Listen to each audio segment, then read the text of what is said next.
What's up, everybody? Welcome into another episode of Bulls Latest. Your host, Matt Johnson, here to kick off this Tuesday show. I wanted to talk about a Michael Jordan, Kobe Bryant dual card that set records for a sale that was made just the other day here by a group of high-value investors here. Michael Jordan and Kobe Bryant are making history once again. A card featuring the two basketball icons sold for a record $12.932 million on Sunday. The 2007-08 Upper Deck Exquisite Collection Dual Logo Man autographed patch card is now the most expensive sports card of all time. I mean, this is one of the most legendary sales of a sports card you will ever see to date here. The card is unique in that it's the only dual logo mint card featuring both Jordan and Bryant. What added extra value to this card was that the Jordan jersey patch is a gold variant there, as the jersey comes from the 96-97 season when the NBA celebrated its 50th anniversary. So that kind of makes it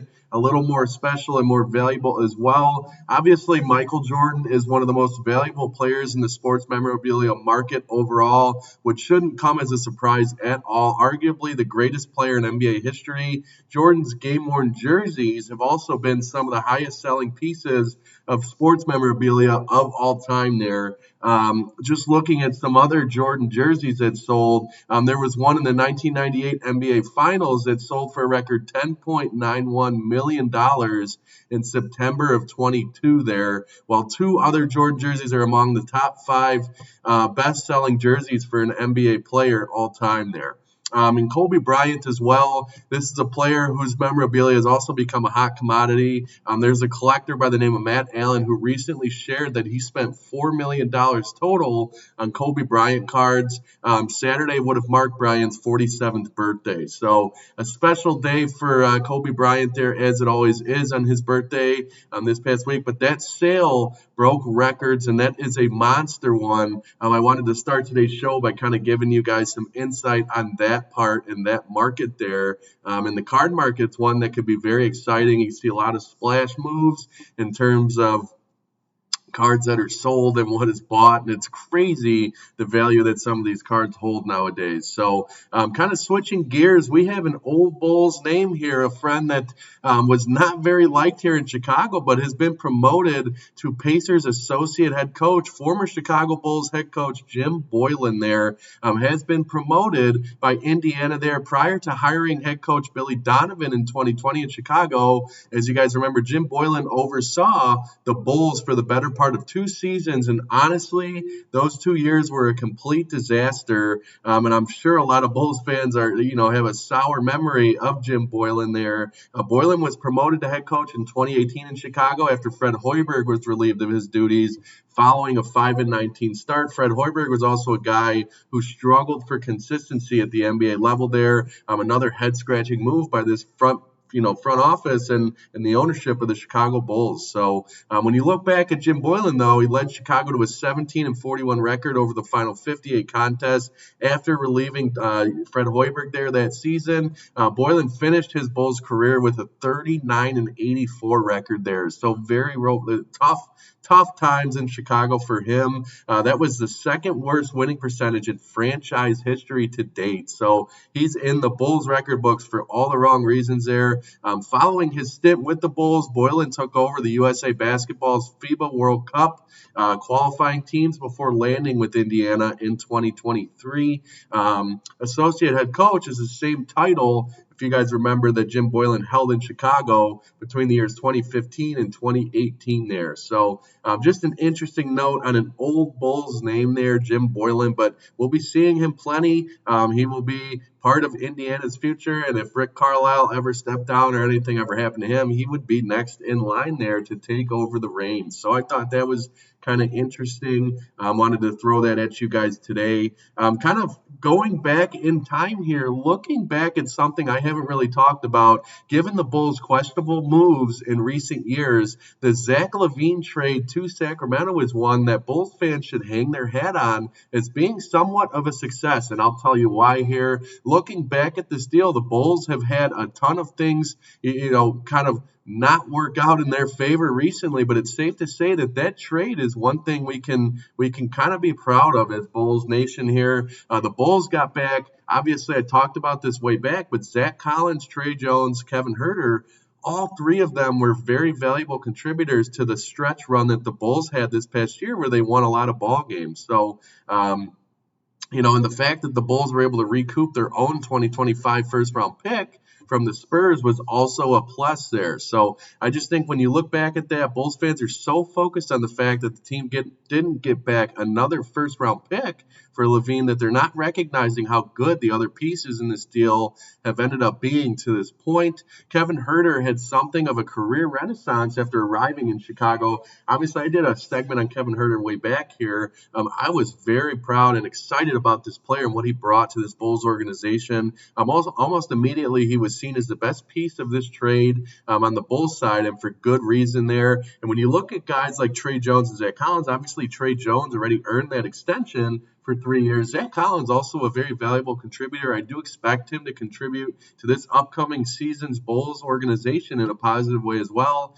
They were not exactly thriving back in San Antonio, those two players, but for some reason, after putting on a Bulls uniform, it's not like they became all-stars overnight, but the raw numbers at least would suggest that they found a better environment to thrive in Chicago here. So I just think when you look at LaVine as a whole, the biggest point here has to be concerning Zach LaVine himself. He got to Sacramento. The Kings roster looked a bit unbalanced as he got there. This was a Kings team that was at the top of the Western Conference and a very big, competitor in that side of the conference for a good part of that season that they made that playoff run there, eventually losing to Golden State in 7 games. But the team failed to make the playoffs this past season. That alone should have had Bulls fans feeling just a bit more positive about the deal there. LaVine's contract is a hard one to trade. That's also why the Bulls should kind of feel good about shedding that. Kind of what they're in with Pat Williams right now. So it's like they move off of one untradeable contract and kind of set up themselves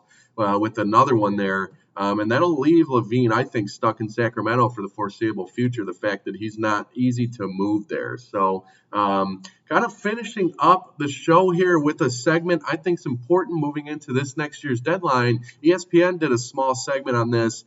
There are a group of teams that are most likely to make a move before this coming year's trade deadline. There are 5 or 6 teams listed here. The top 2 come as no surprise. They've actually been 2 teams that have been heavily interested in some pieces that the Bulls have to offer dating back to last season's trade deadline.